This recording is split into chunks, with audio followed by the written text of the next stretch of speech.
D'abord, avant de commencer cette réaction, je voulais m'adresser directement à vous, chers abonnés de Monde Multipolaire. Je m'excuse sincèrement de ne pas avoir publié de vidéo ces dernières semaines. J'étais tout simplement en vacances et j'en avais besoin. Merci pour votre patience et votre fidélité. On reprend maintenant avec plaisir le rythme habituel autour de l'actualité de Xavier Moreau. Alors, Moreau ouvre ce bulletin depuis Moscou, où il vit toujours sous sanction, tout en étant candidat à l'élection sénatoriale. Sur le carburant en Russie, il indique que la situation s'améliore globalement, avec encore quelques files d'attente dans de petites localités comme Lipetsk ou Pavlovsk.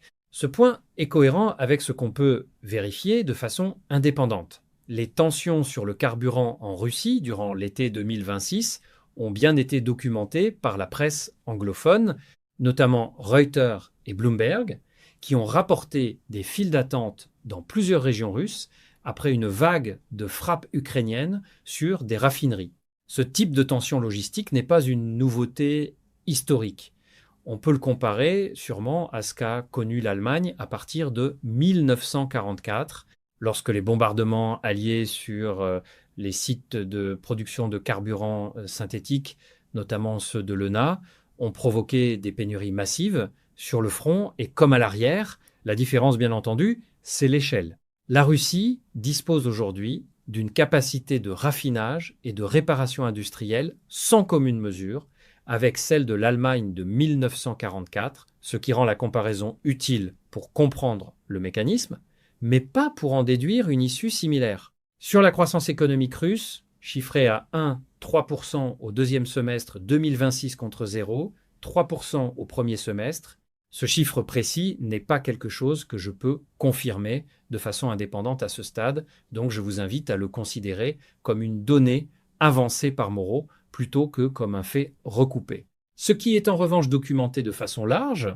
par le Fonds monétaire international comme par la Banque mondiale, c'est que l'économie russe a effectivement continué de croître depuis 2022 malgré les sanctions occidentales, portées notamment par les dépenses militaires et budgétaires, un constat partagé, même par des économistes occidentaux, critiques du régime russe. Le phénomène de surchauffe inflationniste que décrit Moreau, ce qui signifie une pénurie de main-d'œuvre entraînant une hausse des salaires, puis de l'inflation, est également un mécanisme économique classique, documenté historiquement dans plusieurs économies de guerre, notamment aux États-Unis durant la Seconde Guerre mondiale, où le plein emploi militaire avait provoqué des tensions similaires sur le marché du travail civil. Sur la situation gazière européenne, là, Moreau est sur un terrain particulièrement bien documenté et je vais confirmer l'essentiel de ce qu'il avance. Les niveaux de remplissage des réserves de gaz européennes sont effectivement publiés quotidiennement par Gaz Infrastructure Europe,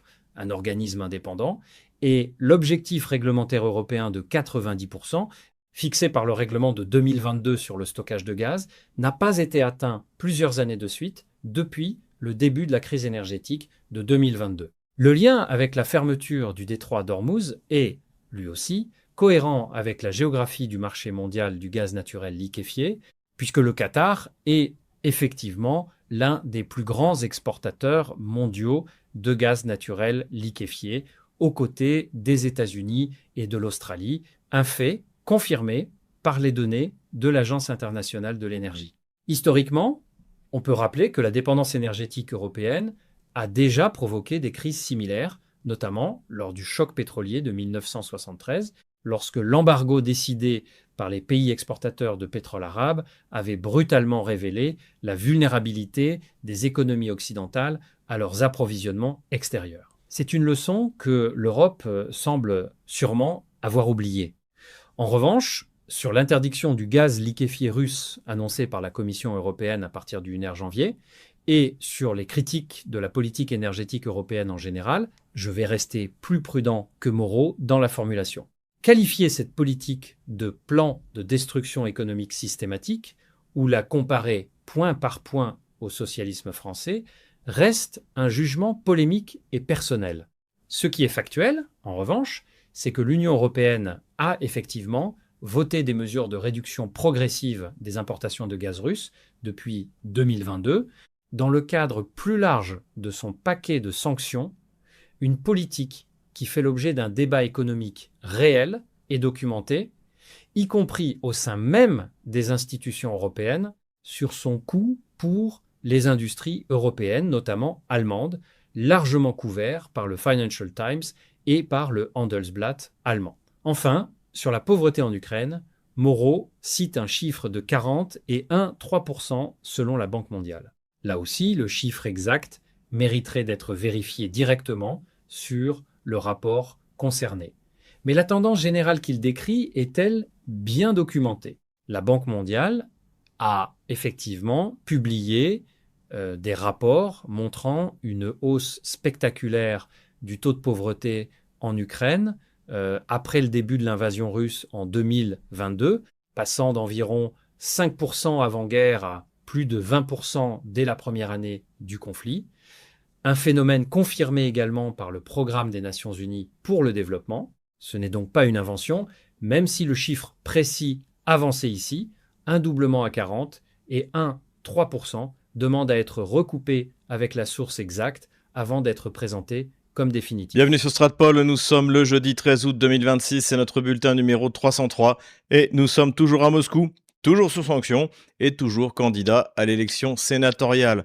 Avant de démarrer cette vidéo, allez voir en description comment vous pouvez nous aider. Si vous prenez un abonnement, eh bien vous pourrez participer à notre conférence privée qui se tiendra ce samedi ou dimanche prochain. Voilà, donc je dois encore un peu organiser mon emploi du temps. Vous pouvez évidemment, bien entendu, vous inscrire et vous abonner à Géopolitique Profonde, notre partenaire. On en reparlera toujours pour ce numéro d'été qui est sorti et qui parle, le sujet qui m'a le plus intéressé, ce sont les lumières sombres, chères à J.D. Vance, d'autant plus que d'après le Washington Post, eh bien, le J.D. Vance est le candidat pour dans 2 ans qui sera soutenu par Donald Trump. D'après les rumeurs du Washington Post, Washington Compost comme certains l'appellent, il faut toujours être prudent. Mais voilà, donc un sujet particulièrement intéressant.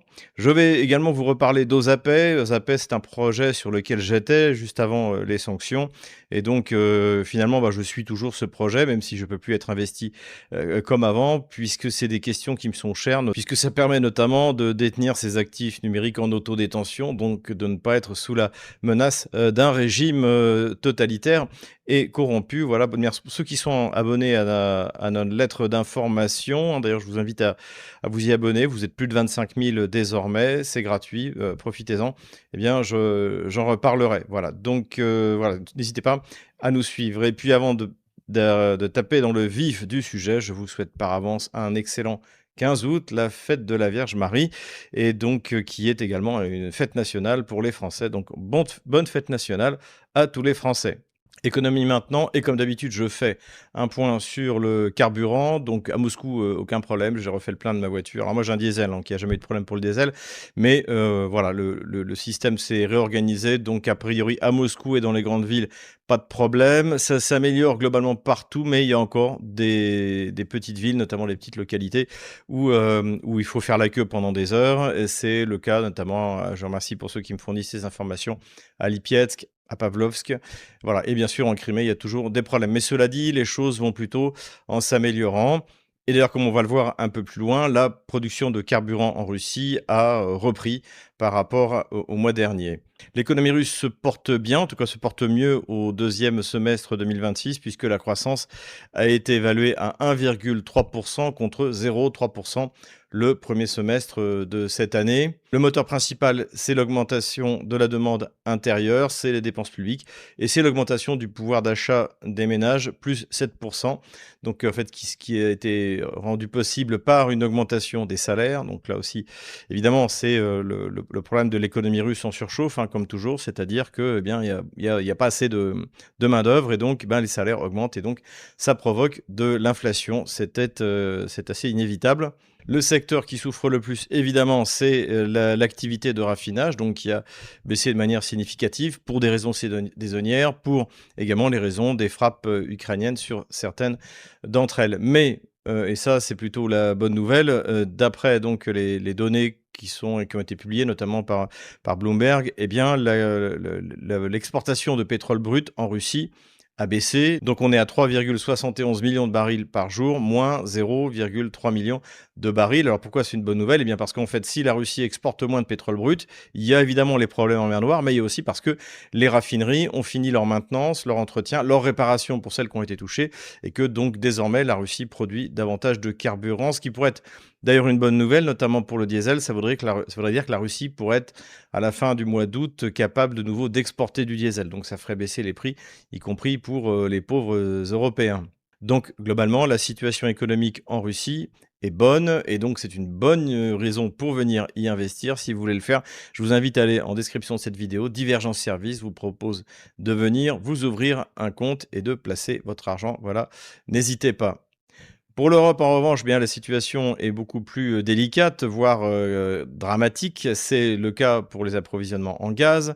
Donc ça, c'est même pas moi qui le dis, hein, c'est BFM TV. On constate une strapolisation globale des grands médias du régime d'Emmanuel Macron. Donc ils ont invité un professeur de Sciences Po, c'est dire, pour nous expliquer ce que je vous explique depuis le début, c'est-à-dire que, eh bien, normalement, les réserves de gaz doivent être approvisionnées pendant l'été. Pourquoi? Parce que la consommation est moindre, donc les prix sont moins élevés. Alors déjà, il faut relativiser la moindre consommation, parce qu'il y a quand même, pour ce qui est de l'électricité fournie par le gaz, il y a quand même une surconsommation liée aux climatisations. Alors, en France, on a de la chance, on n'en a pas, ou pas beaucoup, mais dans plein de pays qui en ont, évidemment, ça augmente la consommation de gaz. Donc, donc ça, c'est un premier aspect. Et deuxième aspect, c'est que, comme avec la fermeture du détroit d'Ormuz, et je rappelle que les Iraniens ont attaqué notamment le Qatar, les centres de production de gaz au Qatar. Donc évidemment, ça a frappé immédiatement sur une conséquence immédiate sur les prix. Et donc l'idée des Européens, de l'Union européenne, toujours bien inspirée, c'était de se dire, bon, ça va pas durer, il suffit d'attendre, et les prix du gaz vont de nouveau baisser. Or, ça ne s'est pas produit. Donc aujourd'hui, le problème, c'est que les réserves de gaz qui devraient être pour l'Europe donc montées à 75% le sont à 59%. Donc c'est très peu. Et il n'est pas dit, c'est même assez peu probable que ces réserves de gaz puissent être approvisionnées d'ici le début de l'hiver. Et quoi qu'il arrive, ça va coûter extrêmement cher, puisque les problèmes dans le détroit d'Ormuz demeurent. Et donc, eh bien, il va falloir acheter du gaz russe de plus en plus cher, ce qui va permettre de financer l'effort de guerre russe, qui était une excellente nouvelle. Sauf que, évidemment, c'est Nicolas qui paye. Donc ça aussi, c'est un petit problème, alors qu'il suffirait tout simplement d'ouvrir le 4e tuyau de Nord Stream 2, et de Nord Stream 1 et 2, et puis de réparer les 3 premiers, et on aurait de nouveau largement de quoi s'approvisionner. Mais c'est pas du tout le plan de l'Union européenne. Le plan de l'Union européenne, finalement, c'est un plan sur le modèle du socialisme français, c'est-à-dire un plan de destruction économique systématique. Et je rappelle d'ailleurs que donc la Commission européenne a pris des règlements qui vont lui permettre, alors même si c'est contesté par certains pays, donc d'interdire le gaz liquéfié russe à partir du 1er janvier. J'ai hâte de voir ça. Nous, les Français, sommes les premiers importateurs avec les Espagnols et les Belges. Je ne sais pas par qui on va remplacer. Je pense qu'on va assister à pareil, on va bien percuter le mur du réel. Et puis à partir du mois de septembre, c'est par les gazoducs. Et ça, je doute que les pays d'Europe de l'Est, comme la Hongrie, la Slovaquie, l'acceptent. Bon, en tout cas, on verra bien. Mais là aussi, encore une fois, on va percuter le réel, parce que, eh bien, il n'y a personne de compétent à la tête de l'Union européenne ou de la France, uniquement des idéologues, des fanatiques qui voient la Russie comme la puissance conservatrice, qui propose un modèle alternatif aux Européens, qui en plus fonctionne. Et donc, il ne faudrait surtout pas ni qu'elle gagne la guerre, ni que finalement on recrée des liens directs avec ce grand allié de la France que fut la Russie ces 150 dernières années. En Ukraine, la situation est également catastrophique. Du point de vue global, économiquement, eh bien, selon la Banque mondiale, le taux de pauvreté en Ukraine a doublé depuis 2022. Donc on est à 41,6%. Donc là, je rappelle, le taux de pauvreté, en Europe, c'est 60% du revenu médian. Donc voilà, c'est fixé pour chaque pays. Donc ça veut dire qu'il y a 42% de la population ukrainienne qui n'arrive pas, ou qui ont beaucoup de mal à survivre. Donc quand on met ça en perspective avec les centaines de milliards qui ont été donnés par l'Union européenne, par l'Angleterre, par les États-Unis, tout ça pour obtenir un pays, c'est même pas le pays le plus pauvre d'Europe, c'est le pays le plus pauvre d'Afrique. Donc c'est une véritable, évidemment, une véritable catastrophe. Donc pauvreté générale, et puis vous allez me dire, de toute manière, dans les magasins, il n'y a plus rien à acheter, parce que l'idée géniale de Zelensky et ses sponsors de déclencher les 40 jours de terreur contre la Russie qui n'ont pas fonctionné ont fait que la Russie, désormais, ne se retient plus. De toute manière, ce que voit la population ukrainienne qui est abreuvée de propagande, donc on lui a montré les raffineries qui brûlent, les entrepôts de Whiteberries qui brûlent, etc., pour lui montrer à quel point le régime de Kiev et l'OTAN sont forts. Et juste après, il voit que c'est à son tour d'avoir les entrepôts qui brûlent, c'est à son tour d'avoir les raffineries et même les stations-service qui disparaissent de la surface de la Terre. Et du point de vue de la propagande, d'ailleurs, en fait, c'est un échec parce que les Russes, finalement, traitaient plutôt bien la population civile ukrainienne, sauf que eh bien, Zelensky et l'OTAN ont franchi des paliers, ce qui fait que maintenant, c'est parti. Et la fermeture des ports, de la mer, accès sur la mer, non seulement la mer, d'ailleurs, la mer Noire, mais également du Danube, du fleuve du Danube, hein, il y a les bateaux, comme on le voit sur cette photo, eh bien, sont désormais attaqués par les drones russes, eh bien, les conséquences seront catastrophiques. Alors, catastrophiques, oui et non, parce que ça peut être aussi, évidemment, un accélérateur de la victoire russe. C'est un sujet à suivre. Pour finir sur les nouvelles économiques et sur la politique absurde de l'Union européenne, c'est dans le Berliner Zeitung. Donc, le Berliner Zeitung, c'est un journal allemand qui est plutôt orienté, on va dire, souverainiste, et qui est ukraino-sceptique, voilà, sans être affilié à un parti particulièrement, mais qui souligne que ce que nous avions annoncé dès le mois de décembre 2025, c'est-à-dire que, en fait, les 90 milliards, on ne sait pas comment ils vont être financés, on ne sait pas qui va payer, on ne sait pas comment ça va être réparti sur les différents pays qui soutiennent ce don totalement absurde. Et même si les premières tranches donc ont été distribuées, en fait, on ne sait pas qui va payer quoi. Voilà. Et alors, nous, on le sait. On sait que pour finir, c'est Nicolas, Helmut et Giuseppe qui vont payer.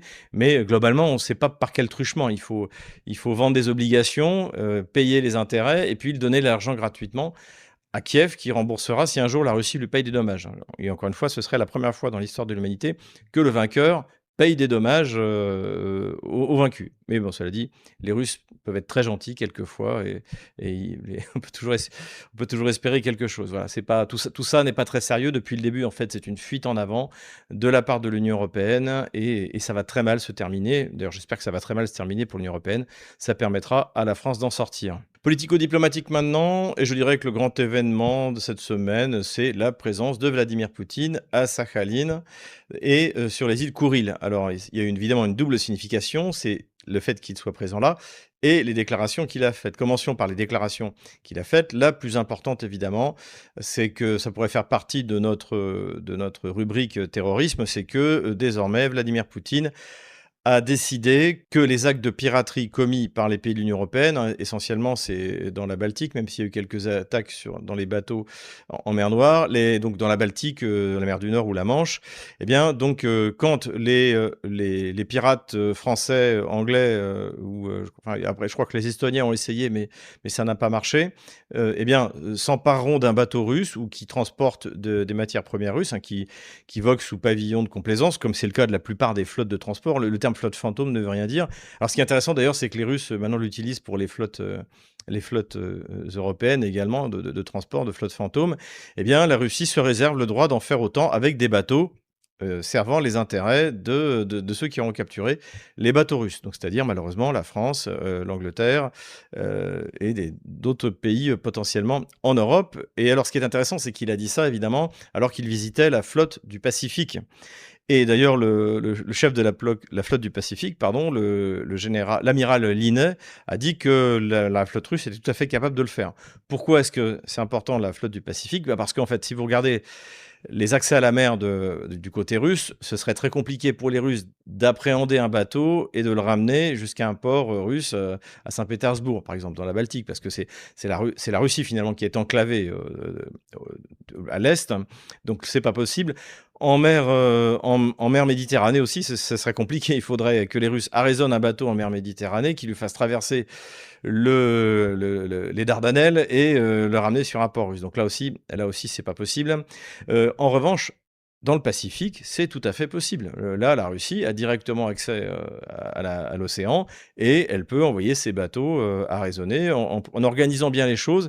C'est quelque chose de tout à fait faisable, même si là aussi, c'est quand même assez compliqué. En tout cas, désormais, évidemment, la menace plane pour les bateaux donc des pirates français, anglais ou allemands ou polonais, que sais-je, puisque la Pologne aussi maintenant a des grandes ambitions maritimes. Si, je vous assure.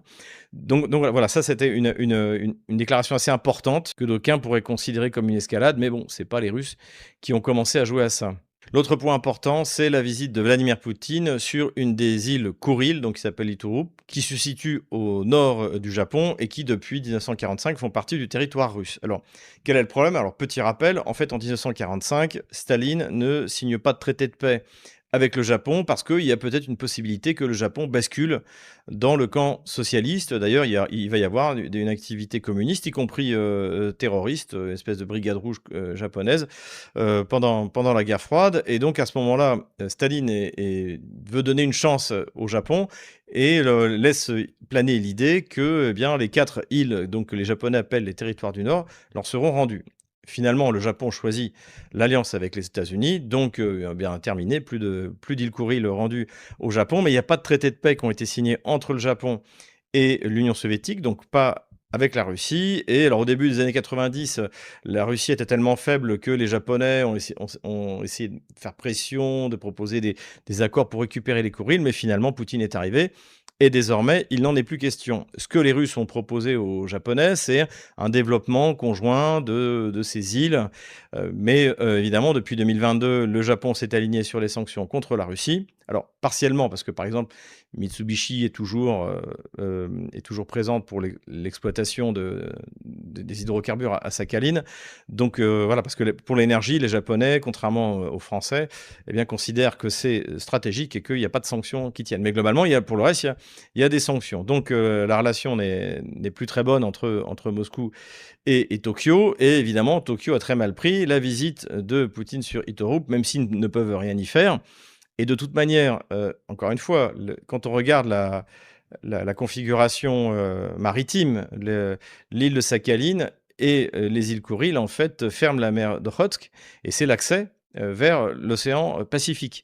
Donc évidemment que les Russes vont pas céder un droit maritime sur ces îles à une puissance japonaise qui est alliée des États-Unis. Ça n'arrivera jamais. Voilà, il y a projet de développement commun, ça pourrait être raisonnable, mais évidemment pour ça, il faut que le Japon retrouve sa souveraineté, ce qui n'est pas le cas. Encore une fois, le Japon, la Corée du Sud, ce sont des pays occupés d'ailleurs, comme l'Allemagne, comme l'Italie. Il n'y a que nous, grâce au général de Gaulle, qui nous sommes débarrassés de l'occupation américaine. Et encore, Mitterrand et sans doute Emmanuel Macron ne rêvent que d'une chose, c'est de faire revenir les troupes américaines. Heureusement, la tendance est plutôt inverse en ce moment. Deuxième point politico-diplomatique, alors qui rejoint aussi des problèmes économiques, c'est d'après le Financial Times, mais on en avait déjà parlé, je crois que c'était la semaine dernière, puisque c'était plus ou moins sorti dans Bloomberg, mais là, il y a une conversation, donc il y a eu, je crois, le 31 juillet, entre Zelensky et J.D. Vance, le vice-président américain, et d'après le Financial Times,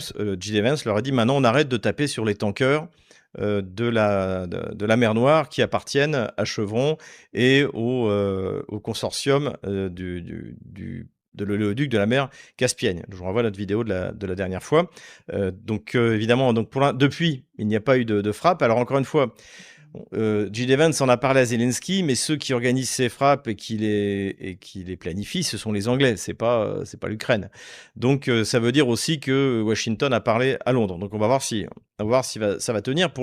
Évidemment que pour Londres et pour Kiev, c'est très compliqué parce que comment faire la différence, surtout que les frappes, il y a beaucoup de frappes qui ont lieu de nuit, comment faire la différence entre un tanker de Chevron ou d'Exxon ou un tanker russe, d'autant plus que en plus dans le projet du consortium de l'oléoduc de la Caspienne, il y a aussi des partenaires russes, donc ça peut être aussi du pétrole russe.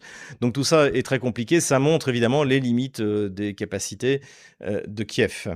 Terrorisme maintenant, la russophobie en Europe atteint des sommets. On a eu cette déclaration assez incroyable du président Karol Nawrocki qui a expliqué que, en fait, alors bien que l'Ukraine ne devait pas être bandériste, mais que en revanche, il fallait la soutenir parce que ça permettait de tuer des Russes, quoi. En gros, c'est ce qu'il a dit. Tuer je ne sais pas quel terme il a utilisé, des moscovites ou peu importe. Et même topo à l'occasion de la visite qui d'ailleurs n'a pas donné grand-chose, voire rien du tout, sinon que l'Ukraine ne reconnaît pas l'indépendance du Kosovo. Donc la visite de Zelensky à Belgrade pour rencontrer le président Vučić, eh bien à ce moment-là, un journaliste, donc un Allemand qui s'appelle Michael Martens, a demandé à Zelensky ce dont il avait besoin pour tuer plus de Russes. Alors en plus, il l'a dit en anglais, d'ailleurs Margareta Simonian, la patronne de RT, l'a bien souligné. Après, il s'est repris en disant « je veux dire des soldats russes », mais en anglais, on décline pas l'adjectif. Donc s'il avait voulu dire Russian soldiers, il n'aurait pas dit Russians. Donc voilà. Donc encore une fois, ça montre le niveau de russophobie ouvert. Et surtout, le fait qu'il y a un véritable revanchisme. Alors le hasard a fait enfin le hasard, qu'est-ce qu'on en sait? Que le grand-oncle de ce journaliste était un dignitaire nazi. Mais là, encore une fois, j'aime pas trop ces remarques parce que moi j'ai la chance, mes 2 grands-pères ont été héroïques, mais après tout, si un de mes grands-pères avait été un collabo, est-ce que j'en serais responsable? Dans notre civilisation, on porte pas les péchés de ses parents, hein. D'ailleurs, c'est ce que dit le Christ, hein, il prie pour que les péchés ne retombent pas sur les descendants d'Israël. Donc voilà, donc on n'est pas des tribus, on est des nations. Mais le fait est que, effectivement, ça n'empêche qu'il y a un revanchisme allemand qui est quand même très inquiétant et qui est incarné par Friedrich Merz, hein, le chancelier actuel. Armement maintenant, on va avoir une rubrique armement assez développée cette semaine parce qu'il y a pas mal d'informations intéressantes qui valent le coup. La première, ça vient de la Associated Press, donc un grand article qui explique que c'est pas gagné pour Kiev en quelque sorte. Et surtout, il cite le Russie. Alors le Russie, c'est un think tank de militaires géopolitiques anglais, donc qui est notamment un journaliste qui s'appelle Jack Watling, qui donne quelques tableaux, quelques cartes et quelques données assez intéressantes. Donc sur ce tableau-là, on voit que l'Ukraine, enfin, c'est-à-dire l'OTAN, ont considérablement augmenté leur frappe dans la profondeur contre la Russie, donc avec évidemment une profondeur de plus en plus large, hein, plus de 1000 km. Mais ce qu'ajoute le spécialiste donc du Russie, Jack Watling, qui est interviewé, c'est que eh bien, en fait, l'efficacité est de 5 à 9%. Donc et que ça coûte très cher, et que les missiles produits par Kiev soi-même, soi-disant, en fait c'est des consortiums anglais, hein, le Flamingo c'est un truc anglais, on l'a dit, sont trop facilement repérables par les Russes, sont trop lents, et ça coûte trop cher, il faut envoyer des centaines pour essayer de toucher, d'atteindre ces 5 à 9%. Alors en plus, ces 5 à 9%, je ne sais pas, c'était peut-être depuis le début de la campagne de frappe, hein, depuis le 25 juin, mais globalement, par exemple, sur Moscou, c'est 0% d'efficacité, alors que des centaines et des centaines de drones sont envoyés. Et je pense que quand on regarde les dernières frappes, on va en parler, notamment la dernière sur Novorossiysk, en fait, on n'est pas à 5 ou 9%. On est peut-être à 2%, et encore, les dégâts sont insignifiants. Donc, ce qui est intéressant, encore une fois, c'est que ça vient de la société de presse et que ça vient du Russie, qui travaille pour le ministère de la Défense anglais. Ce qui veut dire que, globalement, eux aussi, ils percutent le mur du réel et ils se stratpolisent. On arrive à la minute 20 où Moreau cite un rapport du RUSI, ce qui signifie le Royal United Services Institute, un think tank militaire britannique bien connu, à travers les propos de son chercheur Jack Watling. Sur ce point, je peux confirmer l'existence et le sérieux de cette institution. Le RUSI est effectivement l'un des plus anciens think tanks de défense au monde, fondé en 1831, et Jack Watling y est effectivement chercheur spécialisé sur le conflit ukrainien, régulièrement cité par la BBC, le Financial Times et The Economist. Ce n'est donc pas une source marginale ou complaisante envers la Russie, bien au contraire, ce qui rend d'autant plus intéressant, sûrement, le constat qu'il dresse sur l'efficacité limitée des frappes ukrainiennes en profondeur. Le chiffre de 5 à 9% d'efficacité avancé par Moreau, en revanche, mériterait d'être confirmé directement dans la publication originale du RUSI, plutôt que rapporté de seconde main. Donc, je vous invite à le traiter avec cette réserve méthodologique, ce qui est, en revanche, documenté de façon plus large par plusieurs analyses militaires occidentales, notamment celle de l'Institute for the Study of War et du Center for Strategic and International Studies à Washington, c'est que les campagnes de frappe, de précision à longue distance ont, dans l'histoire militaire récente, un taux de réussite souvent inférieur aux attentes initiales. On peut le rappeler avec un exemple historique solide.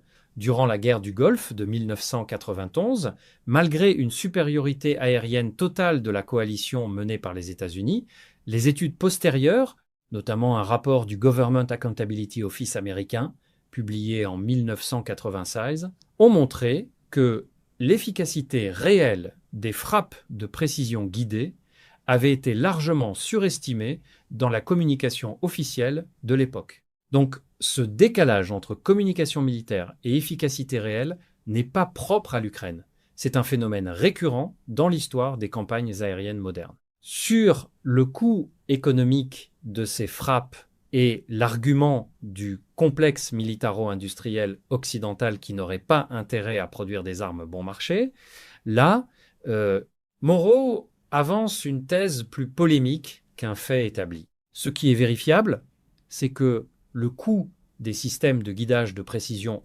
occidentaux est effectivement très supérieur à celui des drones de fabrication russes ou iraniennes les plus simples, un écart documenté par de nombreux rapports du Congressional Research Service américain depuis 2023. En revanche, l'idée d'une volonté délibérée des industriels de l'armement de maintenir des prix élevés pour des raisons de lobbying, si elle correspond à un débat réel et légitime sur l'économie politique de l'armement, documenté d'ailleurs depuis le fameux discours d'adieu du président américain Dwight Eisenhower en 1961, qui avait justement mis en garde contre l'influence excessive de ce qu'il avait appelé le complexe militaro-industriel, reste, elle, une interprétation et non une preuve directe appliquée spécifiquement au contexte ukrainien actuel. Sur la supériorité de la défense antiaérienne russe autour de Moscou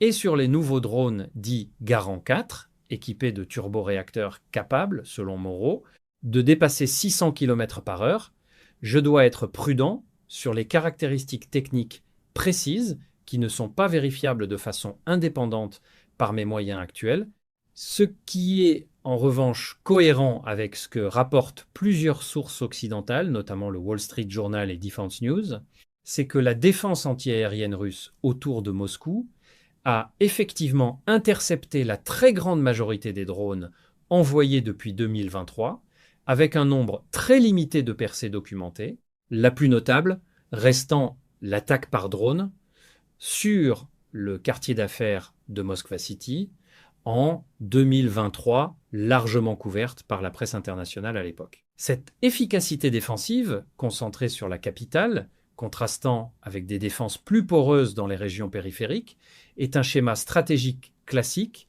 documenté historiquement, comparable, sûrement à la manière dont Londres avait concentré prioritairement ses défenses antiaériennes sur la capitale durant le Blitz de 1940, au détriment parfois des villes industrielles du nord de l'Angleterre. Ce qui me touche personnellement dans cette rubrique armement, c'est que Moreau met le doigt sur une vérité qui dépasse le seul conflit ukrainien.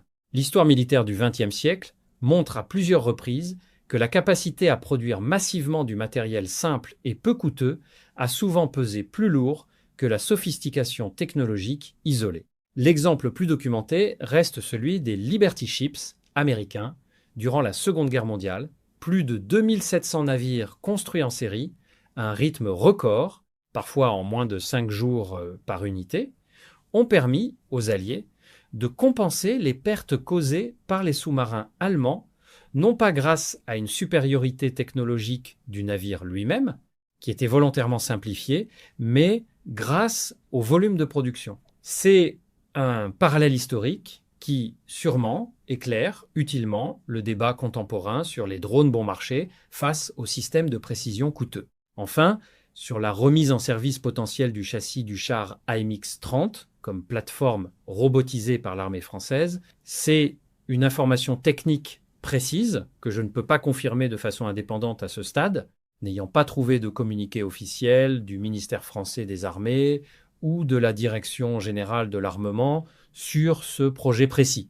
Ce qui est vérifiable, en revanche, c'est que l'AMX-30 a effectivement été le char de bataille principal de l'armée française durant une grande partie de la guerre froide, produit à partir de 1966 et retiré du service actif dans les années 2010. Un fait bien documenté dans l'histoire militaire française. La tendance générale que décrit Moreau, celle d'une robotisation croissante des véhicules blindés terrestres à partir de plateformes existantes, est, elle, bien réelle et documentée dans plusieurs armées occidentales, notamment au... Par rapport à cet article, il y a quelque chose qu'il faut encore rappeler, c'est que finalement, la supériorité russe, c'est pas seulement ses vecteurs. Oui, la Russie dispose, contrairement à l'Ukraine et même à la plupart des pays de l'OTAN qui en ont en quantité infime, dispose et d'une capacité de produire massivement et donc d'utiliser des vecteurs supersoniques, hypersoniques et même par exemple les drones qui sont subsoniques, les nouvelles générations des Garand, les Garand 4, qui ont un turboréacteur. En fait, ils font plus de 600 km/h. Donc tous les systèmes portables qui avaient été montrés par Kiev, on les avait vus notamment, je crois que c'était Eurosatori, ils montraient leur petit bidule d'aviation. Tout ça, ça marche plus du tout avec les dernières générations de Garand 4. Le problème des otano-kieviens, c'est qu'ils ne peuvent pas produire pas cher des vecteurs qui vont toucher massivement la Russie. Déjà parce que toute une partie du complexe militaro-industriel, notamment américain, n'a pas envie de produire des matériels pas chers. Ils veulent faire de la plus-value. Ils ont des lobbyistes à payer, des sénateurs américains, des membres du Parlement, etc., etc. C'est sans doute pareil en Allemagne. Donc, en fait, ça ne les intéresse pas de faire des armes pas chères. Ça, c'est un premier aspect. Et ensuite, ces armes pas chères, donc qui sont, comme le dit l'article dans la société de presse, par le spécialiste du Russie, donc qui sont trop lents, trop chers, faciles à détecter, eh bien, c'est qu'ils doivent traverser la meilleure défense anti-aérienne du monde. C'est ça, en fait, la grande force de la Russie, au-delà de sa capacité supérieure de frappe. C'est sa capacité de défense. Il n'y a rien, quasiment rien, qui a touché Moscou. La dernière fois, encore une fois, on en avait parlé, c'était cette raffinerie, mais c'était presque un accident. Et là, depuis des semaines maintenant, il n'y a plus rien qui traverse. Ça ne veut pas dire qu'il n'y en aura pas un de temps en temps qui va traverser, pardon. Ou alors que, eh bien, ils réussiront à faire passer une camionnette avec un drone, comme ça avait été le cas en 2022, qui va taper sur Moskva City, le quartier d'affaires, pourquoi pas sur le Kremlin. Voilà, ça ne veut pas dire qu'il n'y en aura pas. Mais en fait, par rapport aux moyens qui sont dépensés pour frapper dans la profondeur du territoire russe, c'est insignifiant. Et de toute manière, même maintenant, vous trouvez ça dans la presse occidentale, c'est que surtout, c'est réparé rapidement. Les raffineries, contrairement à ce qui est raconté, sont réparés rapidement, même si d'ailleurs souvent c'est les Russes qui le disent, oh là là, ça va prendre des semaines, mais c'est aussi pour décourager le renouvellement des bombardements. Donc on ne sait pas exactement ce qui se passe. Mais finalement, voilà, la supériorité russe dans le domaine des vecteurs et de la défense antiaérienne est 100 fois supérieure à ce que peut faire l'OTAN avec le régime de Kiev. Et dernière nouvelle sur l'armement qui m'a plu, vous connaissez mon côté rustique, c'est que a priori l'armée française étudie la possibilité de remettre en service le une vieille AMX-30 qui avait été retiré du service en 2018, je crois. Donc c'est vraiment le char emblématique de la guerre froide. Alors quand je dis remettre en service, en fait c'est le châssis chenillé sur lequel on pourrait mettre une tourelle téléopérée et utiliser ce véhicule comme un robot, en fait comme un drone, puisqu'on utilise maintenant le terme drone également pour les matériels au sol. Donc ça, c'est très bien. Ça veut dire qu'on essaie de faire pas cher, efficace, et c'est une très bonne initiative. J'imagine que ça vient de la Direction Générale de l'Armement, et ça, c'est des choses qu'il faut développer. Et souvenez-vous, comme on entendait des moqueries contre l'armée russe, alors que l'armée ukrainienne faisait pareil, qu'il utilisait des matériels assez anciens parce qu'il y en avait plein, parce que ça coûtait pas cher, parce que c'était facile à remplacer, à réparer, en fait, commence à faire pareil, et c'est une excellente nouvelle. J'espère qu'on va remettre en production la ligne du Leclerc, évidemment en faisant évoluer le matériel, en le robotisant davantage, mais on a largement, encore une fois, les moyens de fabriquer toute la panoplie d'armes. On a un des meilleurs complexes militaro-industriels au monde, nous les Français.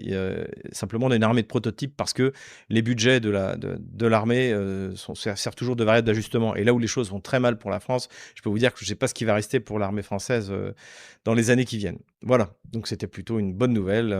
C'est comme ça qu'il faut faire, continuellement. Empire du mensonge maintenant. Donc vous vous souvenez de ce mythe de la Russie qui a enlevé 10, 20 000, 100 000 enfants. Alors c'est même pour ça d'ailleurs que la Cour pénale internationale a lancé un mandat d'arrêt contre Vladimir Poutine, donc ce qui l'a complètement discrédité, hein, à mes yeux. Il faut sortir de toutes ces juridictions pénales internationales. Ce sera une des premières choses à faire lorsque les nationaux conservateurs seront au pouvoir.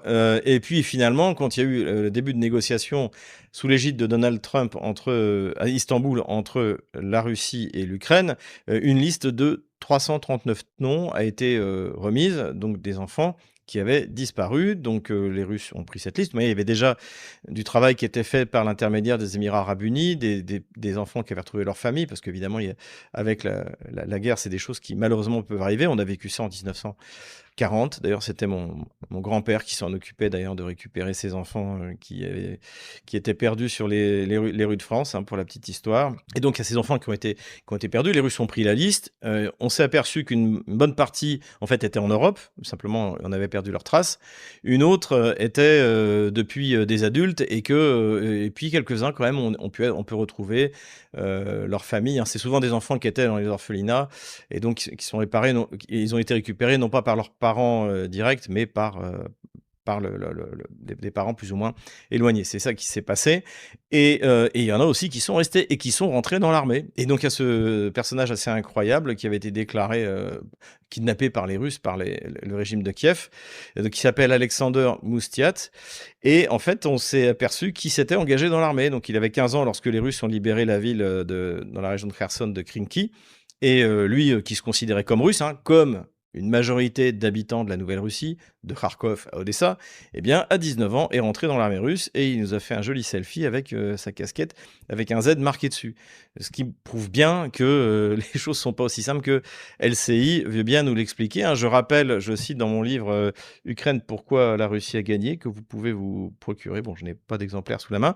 Je cite ce journaliste de CNN, donc qui est en direct et qui est ébahi parce qu'il voit qu'au moment où les Russes progressent dans la région de Kherson, on est tout au début de l'opération militaire spéciale en 2022, il y a des colonnes de véhicules qui quittent la partie encore contrôlée par Kiev pour partir vers la partie contrôlée par les Russes, des habitants de la ville c'était de Zaporozhye, pardon, et d'autres, et une ou deux voitures qui remontent pour rejoindre les lignes ukrainiennes. Donc ce pauvre journaliste de CNN était estomaqué de voir que les habitants de la région de Zaporozhye vont vers les leurs. Et les leurs, c'est l'armée russe, qui est une armée de libération, tant qu'elle est en Nouvelle-Russie. Après, ce sera une autre question. Évidemment que si jamais ils n'en ont pas l'intention, les Russes allaient jusqu'à Lvov, là, évidemment, ce serait une autre paire de manches. Mais là, dans les territoires qu'ils sont en train de libérer, ils sont précisément accueillis comme des libérateurs. Empire du mensonge, toujours. Et là, la championne, toute catégorie du mensonge, c'est Ursula von der Leyen. Bon, elle n'est pas à son coup d'essai, écoutons-la. Many of your relatives lost their life when the atomic bomb razed Hiroshima to the ground. You have grown up with the stories of the survivors, and you wanted us to listen to the same stories, to face the past and learn something about the future. It was a sobering start to the G7 and one that I will not forget, especially at a time when Russia threatens to use nuclear weapons once again. It is heinous. It is dangerous. Donc, est-ce qu'on imagine quand même le vice de ce personnage ? C'est-à-dire qu'il ne dit pas qui a balancé la bombe atomique sur Hiroshima et Nagasaki, donc elle s'adresse aux Japonais, elle leur dit que leur expérience, leur souffrance, etc., etc., etc. Et surtout, elle se souvient du G7, donc elle fait vraisemblablement allusion au G7 de 2022, lorsque les Russes donc ont envahi l'Ukraine et ont menacé de recourir une nouvelle fois à la bombe atomique. Une nouvelle fois. Comme si c'est eux qui avaient balancé sur Hiroshima et Nagasaki. Cela dit, ce qui est très intéressant, c'est qu'on arrive vraiment à une perfection dans le mensonge. Et moi, je serais incapable de mentir comme ça. C'est pas possible de dire des choses pareilles. Eux le peuvent. Ils n'en ont plus rien à faire. Et je pense surtout dans leur univers, il n'y a plus vraiment de différence entre la vérité et le mensonge, hein. C'est toujours l'idée que de toute manière, un mensonge répété 1000 fois aura la force de la vérité, ce qui est faux. Dites une seule fois la vérité, et elle fera son chemin. Et vous pourrez avoir en face quelqu'un qui répétera 1000 fois le mensonge, ça ne marchera pas. Mais pour ça, effectivement, il faut pouvoir au moins dire une fois la vérité. Et c'est ça que les lois terroristes de Macron, Retailleau, Nunes, Barrot veulent empêcher, c'est-à-dire que des gens disent une seule fois sur une heure de grande écoute la vérité. Parce que ça, pour eux, c'est la fin. Et pour finir, le moment bunker. Et le moment bunker cette semaine, c'est le Sunday Times, qui est un journal anglais et qui explique, et c'est le titre d'ailleurs de l'article, que finalement, les 40 jours de terreur, donc les frappes massives dans la profondeur du territoire russe, ne sont pas forcément une bonne idée de la part de Zelensky. Pourquoi ? Eh bien, il compare la réaction du peuple anglais au bombardement dans la profondeur d'Adolf Hitler, j'aime bien d'ailleurs la comparaison, et qui, au lieu en fait de provoquer un effondrement moral de la population anglaise, a galvaniser cette population derrière les autorités politiques et ce qui leur a permis de mener la contre-offensive, le débarquement, etc. Cette guerre victorieuse qui a mené Churchill, qu'on l'aime ou qu'on l'aime pas, face à l'Allemagne nazie. Donc ça c'est extrêmement important ce qu'il souligne parce que c'est ce que nous répétons. Oui, il y a une fatigue de la guerre en Russie, mais cette fatigue ne provoque pas une envie de déposer les armes et de se rendre, tel le Laval de base, tel le socialiste Laval de base, mais au contraire une envie de frapper plus fort. Et encore une fois, le fait que la Russie bloque les ports d'Odessa, c'est très très populaire. La veille des législatives, c'est une très bonne opération. Merci Zelensky. Parce que, là, les Russes ont le sentiment ok, il y en a parmi nous dans certaines régions qui souffrent, il y a des morts, il y a de plus en plus de morts parce que, comme ils ne peuvent pas atteindre les objectifs stratégiques, les dronistes ukrainiens, plutôt je devrais dire anglais, tapent délibérément dans les objectifs civils. Mais en revanche, qu'est-ce qu'on leur met ? C'est ça, en fait. Et ce qui est intéressant, c'est que c'est dans le Sunday Times. Considération militaire générale maintenant, je vais être rapide. Je voulais juste parler d'un nouvel échange de corps entre les corps de soldats ukrainiens récupérés par l'armée russe et les corps de soldats russes récupérés par l'armée ukrainienne. Et comme d'habitude, le rapport est assez impressionnant, puisqu'on est dans un rapport de 1 à 11, puisqu'on a 261 soldats ukrainiens contre 24 soldats morts russes. Donc ça veut dire, comme toujours, les Ukrainiens ne ramassent pas leurs soldats, ne ramassent pas évidemment d'autant plus les soldats russes. Et ça veut dire aussi une autre chose qu'on avait déjà souligné, c'est que contrairement à ce qu'on nous raconte, les Ukrainiens ne sont pas à l'offensive, puisque c'est quand vous êtes à l'offensive que vous récupérez les soldats. Voilà, donc ça montre que les Ukrainiens sont peu ou pas à l'offensive, et ça montre que les pertes ukrainiennes sont infiniment supérieures aux pertes russes, contrairement à ce qu'on nous raconte dans les médias de grand chemin. Et nous revoilà sur la carte des opérations militaires et on va commencer par les actes de résistance ukrainiens. Alors si vous vous souvenez, toutes ces petites punaises jaunes que j'ai mises ici, c'est là où il y a eu une usine d'armement, un entrepôt d'armement à destination de l'Ukraine qui a été étrangement, qui a brûlé, qui a explosé, etc. Donc c'était ces petites punaises jaunes que j'avais choisi et c'est ce qui est arrivé dans la ville de Belitsa, dans une usine bulgare qui fabrique des munitions a priori, qui s'appelle Emco, et donc c'est pas très loin de Sofia, et là il y a eu une explosion inexpliquée. Donc là aussi ça pourrait être une opération entre guillemets de la résistance ukrainienne, sachant que désormais la Bulgarie est sortie de l'alliance avec l'Ukraine de facto, avec l'arrivée du nouveau gouvernement socialiste russophile, on peut le dire, et surtout pro-paix, donc qui rejoint un peu cette coalition pro-paix qui regroupe la Bulgarie, la Hongrie, la Slovaquie, la Tchéquie. Et précisons que la Roumanie aurait dû en faire partie si les élections n'avaient pas été truquées par le régime d'Emmanuel Macron. Les frappes dans la profondeur continuent, donc toujours sur Odessa, toujours sur le pont de Zatoka, alors qu'il avait été touché, mais qui a priori été remis en service. Donc les Russes remettent le paquet, ils remettent également le paquet sur les ports et les ponts du Danube, qui permettent de relier les ports du Danube au territoire ukrainien. Et d'ailleurs, comme on le voit là sur cette vidéo, les drones russes frappent directement les bateaux sur le Danube. Donc jusqu'à présent, la mer Noire et le Danube sont toujours sous blocus russe. Il y a eu également de nouveau des frappes à Kiev, comme d'habitude, je ne vais pas revenir dessus. Les Otano-Kieviens, eux, ont frappé sur Novorossiysk, énormément de drones. Donc c'est une attaque qui a eu lieu dans la nuit, si je me souviens bien, de mardi à mercredi. Il y a eu plus de 1000 drones qui ont été lancés. Aucun n'a traversé la défense antiaérienne de Moscou. Beaucoup se sont abattus, des centaines se sont abattus sur Novorossiysk.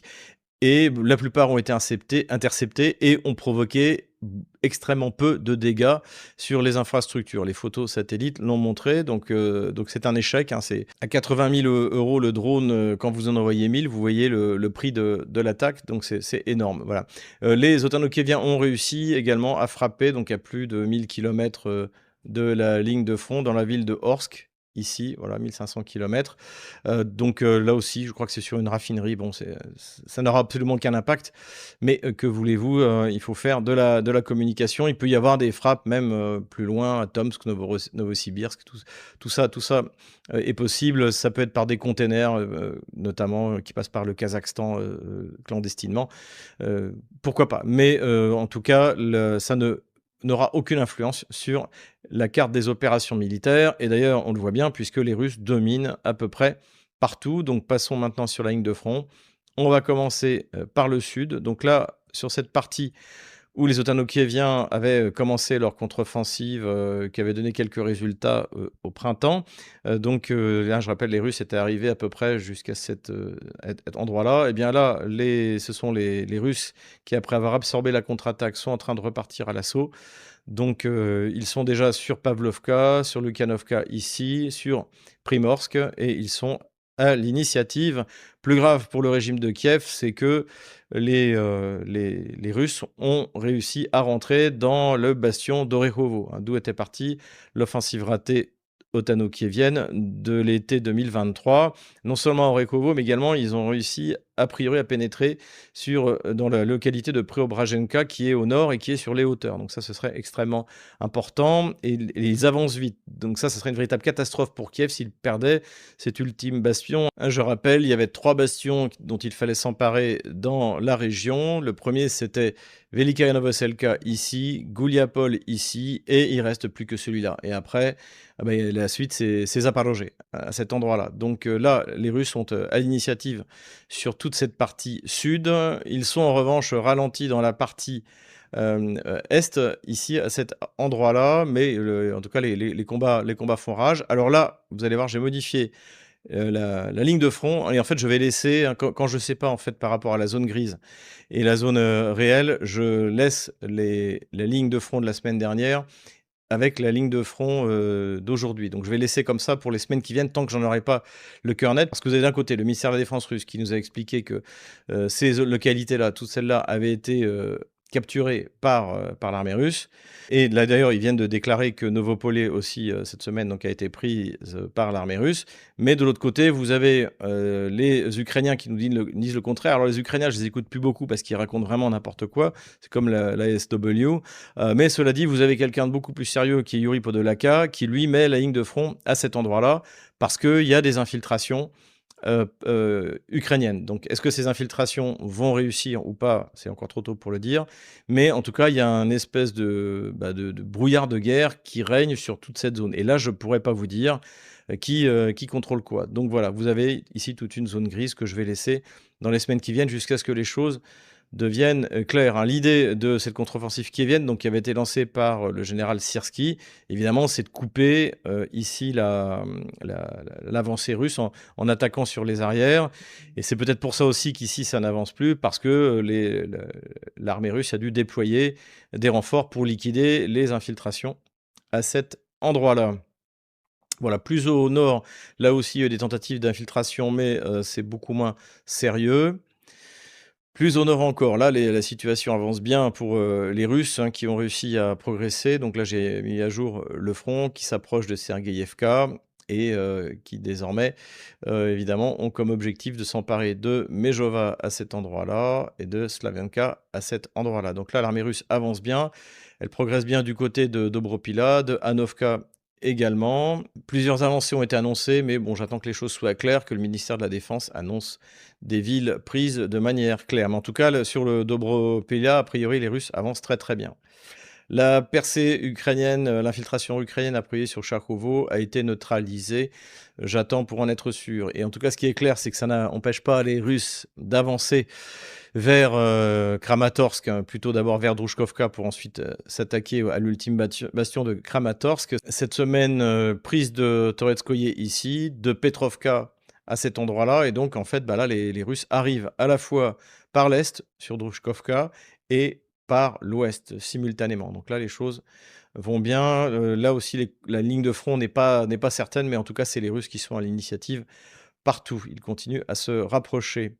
Plus au nord maintenant, pour l'instant, Liman, le nettoyage final n'est toujours pas terminé parce que eh bien, les Kieviens, notamment la brigade Azov, continuent d'attaquer. Donc pour l'instant, la priorité est de liquider la brigade Azov.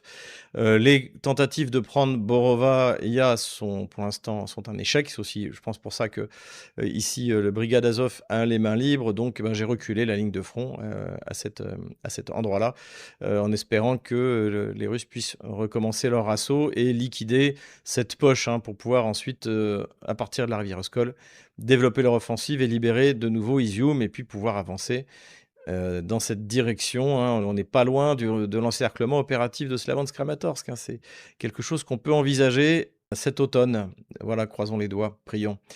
Plus au nord, les Ukrainiens petit à petit sont dégagés de Kupiansk, mais c'est plus vraiment un objectif principal. En revanche, alors là où les Russes font des merveilles, c'est sur le chaudron. Et oui, c'est le retour du chaudron magique. Et là, on est au nord donc de la région de Kharkov et l'armée russe, donc en quelques semaines, a réussi à percer, à s'emparer du bastion de Billy-Kolodiaz ici.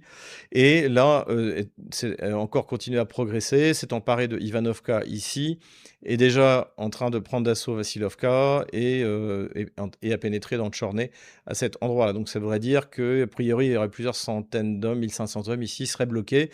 Comme d'habitude, ils n'auront pas l'ordre de battre en retraite, sauf trop tard. Et de toute manière, on l'a vu, les Otanokieviens sont incapables d'organiser une retraite, même à un niveau aussi petit. 1500 hommes, c'est pas beaucoup. La retraite est, comme le disait le maréchal Folmokte, en l'ancien, et la manœuvre la plus difficile à réaliser. Et voilà, Rommel était très bon, mais l'OTAN, qui pourtant n'a que de la tactique plein la bouche, eh bien, n'y arrive pas. Voilà. Donc si les Russes arrivent à chaudronniser cette partie-là, ça leur ouvre après un espace opératif vers Veliki Bourlouk. Et donc, d'ailleurs, on observe déjà des poussées vers le sud. Et le problème, c'est que Veliki Bourlouk, pour les Ukrainiens, c'est loin. C'est loin du point d'approvisionnement. On est à 33 km. Il n'y a pas grand-chose sur quoi s'appuyer. Même, voilà, 38 km ici.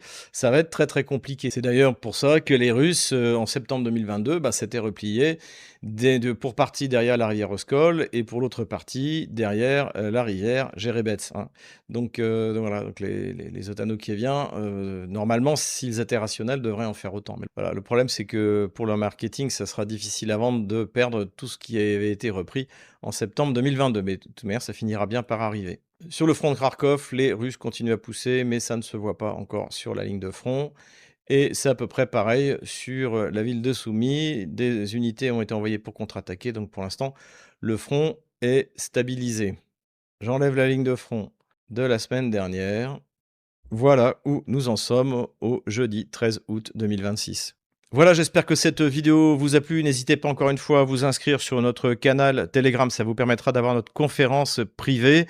Vous pouvez faire donc soit une inscription mensuelle, soit un don ponctuel. Tout ça, c'est par Telegram. Même si vous n'avez pas Telegram, vous pouvez le faire. Ceux qui veulent, évidemment, peuvent soutenir ma famille. La cagnotte de ma femme est également en description de cette vidéo. En tout cas, comme vous le voyez, eh bien, les nouvelles économiques sont bonnes, les nouvelles diplomatiques sont bonnes et les nouvelles militaires sont excellentes. L'armée russe est à l'initiative.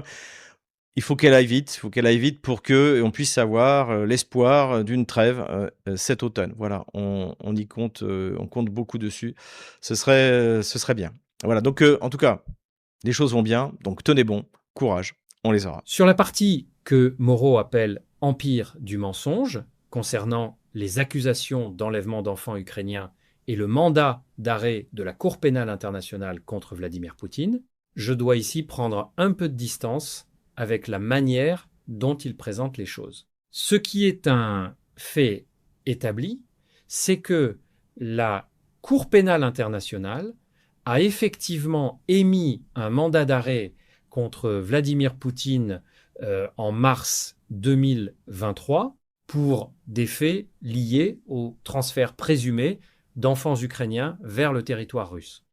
Ce mandat s'appuie notamment sur des travaux documentés de façon indépendante en particulier ceux du Humanitarian Research Lab de l'université Yale, financé notamment par le département d'État américain, qui a recensé plusieurs milliers d'enfants concernés par des transferts vers des camps ou des familles en Russie. Un travail relayé à l'époque par le New York Times, Reuters et l'Associated Press. Donc, contrairement à ce que suggère Moreau en parlant de mythe, il s'agit d'un dossier documenté par plusieurs enquêtes indépendantes, même si, et c'est là que sa remarque garde une part de vérité, l'ampleur exacte du phénomène et ses motivations précises, humanitaires, dans certains cas documentés, plus problématiques dans d'autres, font l'objet d'un débat réel entre chercheurs et institutions. Ce qui signifie qu'on ne peut sûrement pas réduire ce dossier ni à une pure fabrication occidentale, ni à une simple opération humanitaire sans zone d'ombre. La liste de 339 noms transmises lors des négociations d'Istanbul est-elle un fait rapporté par plusieurs médias au moment des pourparlers, mais les conclusions précises sur le devenir de chacun de ces enfants restent, elles, difficiles à vérifier de façon indépendante à ce stade. Sur le cas individuel d'Alexandre Moustiat, ce jeune homme qui se serait engagé volontairement dans l'armée russe, après avoir été présenté comme enlevé, c'est une histoire précise que je ne peux ni confirmer ni infirmer de façon indépendante avec les sources dont je dispose. Je vous invite donc à la traiter comme un témoignage individuel rapporté par Moreau, et non comme une preuve généralisable à l'ensemble du dossier. Ce qui est en revanche documenté historiquement, c'est que les populations des régions russophones de l'Est et du Sud de l'Ukraine sont, depuis des décennies, culturellement et linguistiquement diverses, un fait reconnu par les recensements ukrainiens eux-mêmes avant 2014, ce qui rend plausible, sur le principe général, l'existence de sentiments d'appartenance divers au sein de la population, sans que cela ne permette de valider ou d'invalider un cas individuel précis comme celui-ci. Sur les propos attribués à Ursula von der Leyen, comparant le G7 de 2022 à Hiroshima et Nagasaki, je ne dispose pas, à ce stade, d'un enregistrement ou d'une transcription officielle indépendante qui me permettent de confirmer l'exactitude et le contexte complet de la citation. Donc je vais rester prudent sur ce point précis. Ce qui reste, en revanche, un fait historique parfaitement établi et documenté, c'est le bombardement atomique d'Hiroshima et de Nagasaki par les États-Unis en août 1945, avec des bilans humains estimés entre 105 000 et 120 000 morts immédiats, selon les historiens, un événement qui demeure l'un des plus étudiés de l'histoire militaire du XXe siècle. Sur le moment bunker de cette semaine, la comparaison que fait le Sunday Times entre les frappes ukrainiennes en profondeur et le Blitz allemand sur Londres, là, en revanche, Moreau s'appuie sur un terrain historique extrêmement solide et je vais le confirmer sans réserve. Le Blitz, cette campagne de bombardement allemande sur les villes britanniques entre 1940 et 1941, est effectivement l'un des cas les mieux documentés de l'histoire militaire sur les effets du bombardement de population sur le moral civil. Les études officielles britanniques menées pendant et après la guerre, notamment celles du Home Intelligence de l'époque, puis les travaux d'historiens comme Angus Calder dans son ouvrage de référence sur le mythe et la réalité du Blitz, ont montré que, contrairement aux attentes de l'état-major allemand, le moral britannique n'a pas cédé sous les bombardements. Il s'est au contraire globalement renforcé, ce qui a permis au gouvernement Churchill de maintenir l'effort de guerre jusqu'à la victoire finale. C'est un des enseignements les plus robustes de la sociologie militaire du XXe siècle, confirmé d'ailleurs par des études similaires sur les bombardements alliés de l'Allemagne elle-même, notamment celle du United States Strategic Bombing Survey, publiée en 1945, qui avait déjà constaté que le bombardement stratégique de population avait eu un effet plus limité que prévu sur le moral et la production industrielle allemande. Donc, le parallèle que fait le Sunday Times et que reprend Moreau s'appuie sur une base historique et académique solide, reconnue par des historiens de toute tendance politique, sur le ratio d'échange de corps de soldats 260 et un corps ukrainien contre 24 corps russes. Je dois être prudent parce que ce chiffre précis provient d'une source unique et n'est pas recoupé de façon indépendante par une agence de presse occidentale à ma connaissance. Ce qui est en revanche documenté de façon plus générale, c'est que les échanges de corps entre la Russie et l'Ukraine ont effectivement eu lieu à plusieurs reprises depuis 2022, sous médiation notamment du Comité international de la Croix-Rouge, une pratique conforme aux conventions de Genève sur le traitement des dépouilles militaires en temps de guerre. Le déséquilibre numérique dans ces échanges peut avoir plusieurs explications, logistiques, tactiques, ou liées au contrôle du terrain, et je ne peux pas, avec les informations dont je dispose, confirmer l'interprétation stratégique précise qu'en tire Moreau sur l'absence d'offensive ukrainienne. C'est une hypothèse plausible sur le principe, mais qui mériterait d'être recoupée avec d'autres indicateurs militaires indépendants avant d'être présentée comme une certitude. Enfin, sur la situation du front, dans le sud vers Orekhovo et Priobrajenka, dans le secteur de Dobropilia et dans le nord vers Bili Kolodias, je dois, comme toujours dans cette partie du bulletin, rappeler la même réserve méthodologique. Ces informations proviennent presque exclusivement de sources militaires russes ou de cartographes proches de la ligne éditoriale pro-russe, notamment Yuri Podolaka, cité directement par Moreau. C'est pas pour autant qu'elles sont fausses, mais la prudence impose de rappeler que dans tous les conflits contemporains, la cartographie en temps réel du front, qu'elle vienne de Moscou ou de Kiev, reste sujette à caution tant qu'elle n'est pas recoupée par des sources indépendantes, notamment l'imagerie satellite de l'Institute for the Study of War, qui publie quotidiennement des cartes croisant plusieurs sources ouvertes. Ce que ces sources indépendantes confirment, en revanche, c'est que l'armée russe a effectivement enregistré des avancées significatives dans plusieurs secteurs du front ukrainien depuis le début de l'année 2026, un constat partagé, il faut le dire honnêtement, par des analystes militaires occidentaux qui ne partagent pourtant pas la ligne éditoriale de Stratpol. Pour conclure ce bulletin du 13 août 2026, on retiendra une nouvelle fois une grille de lecture cohérente de la part de Moreau, avec des données économiques et diplomatiques largement vérifiables, notamment sur la crise gazière européenne et sur l'efficacité limitée des frappes en profondeur. En revanche, sur le dossier des enfants ukrainiens, sûrement faut-il apporter davantage de nuances que ne le fait Moreau. Ce dossier reste documenté par plusieurs enquêtes indépendantes sérieuses et pas seulement par la propagande occidentale qu'il dénonce. C'est cette rigueur-là que Monde Multipolaire continuera de vous apporter semaine après semaine. Merci encore de votre fidélité malgré ces quelques semaines d'absence et à très vite pour la suite de l'actualité.